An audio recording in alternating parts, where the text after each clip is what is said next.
दोस्तों, आज की इस गौतम बुद्ध की शिक्षाप्रद कहानी से आपको बहुत कुछ सीखने को मिलने वाला है, इसलिए इस कहानी को अंत तक जरूर सुने।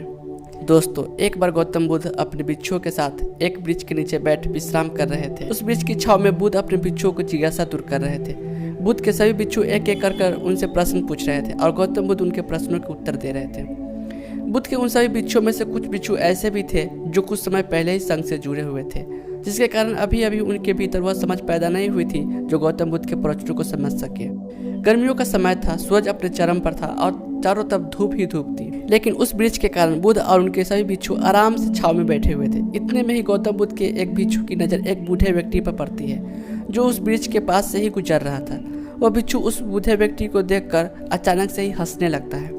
उस बूढ़े व्यक्ति की उम्र बहुत ज़्यादा हो गई थी, जिसके कारण उसकी कमर मुड़ गई थी।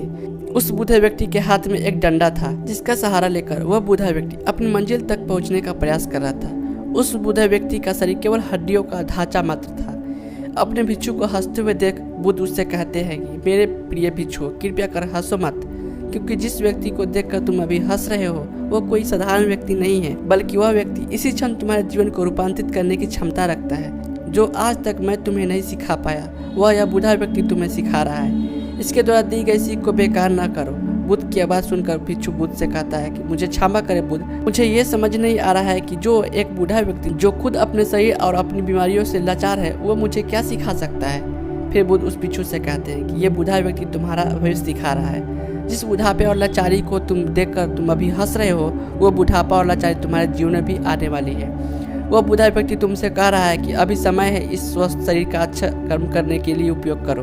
अगर तुम्हारा ये स्वस्थ शरीर तुम्हारे हाथ से निकल गया तो फिर वापस नहीं आएगा, और अभी तुम्हारा ये शरीर सही से काम कर रहा है, जैसे कि तुम्हारे हाथ, पैर, आँख, कान और ये सभी चीजें सही से काम कर रही है। क्या यह छोटी बात है और क्या तुम इसे मामूली बात समझ रहे हो?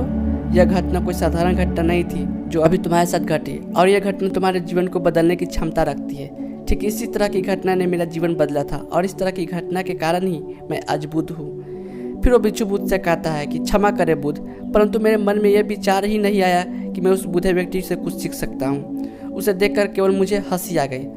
ऐसा इसलिए हुआ क्योंकि तुम्हें अपने भीतर कहीं न कहीं लगता है कि जिस स्थिति में आज वह बूढ़ा व्यक्ति है, उस स्थिति में तुम कभी नहीं आओगे। जिस बुढ़ापे का और लाचारी का सामना आज वो बूढ़ा व्यक्ति कर रहा है, तुम्हें लगता है कि उसका सामना तुम कभी नहीं करोगे, इसलिए तुम उस बूढ़े व्यक्ति को देखकर हंस पाए।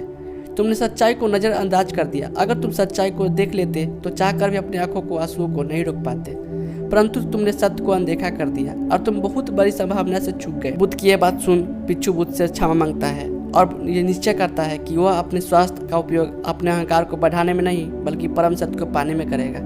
दोस्तों, जो लोग इस कहानी को सुन रहे हैं, हो सकता है कि आप बड़ी से बड़ी समस्या में हो, या हो सकता है कि आप परेशानियां में हो, लेकिन फिर भी एक बात को हमेशा ध्यान में रखना कि जब तक आपका स्वास्थ्य ठीक है, तब तक आप किसी भी बड़ी से बड़ी समस्या से बाहर आ सकते हैं। दोस्तों, इसलिए बुद्ध ने कहा है कि हमारा स्वास्थ्य हमारा सबसे बड़ा उपहार है जो हमें इस सृष्टि से मिला हुआ है, इसीलिए इसका उपयोग सही से करें। दोस्तों, आपको यह गौतम बुद्ध की शिक्षाप्रद कहानी कैसी लगी, कृपया करके हमें नीचे कमेंट बॉक्स में जरूर बताएं।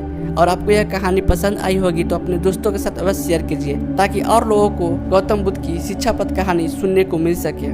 ये कहानी कैसा लगा, अच्छा लगा तो प्लीज मेरे वीडियो को लाइक करें और ऐसी कहानी सुनने के लिए मेरे चैनल को जरूर सब्सक्राइब करें। धन्यवाद। जय हिंद।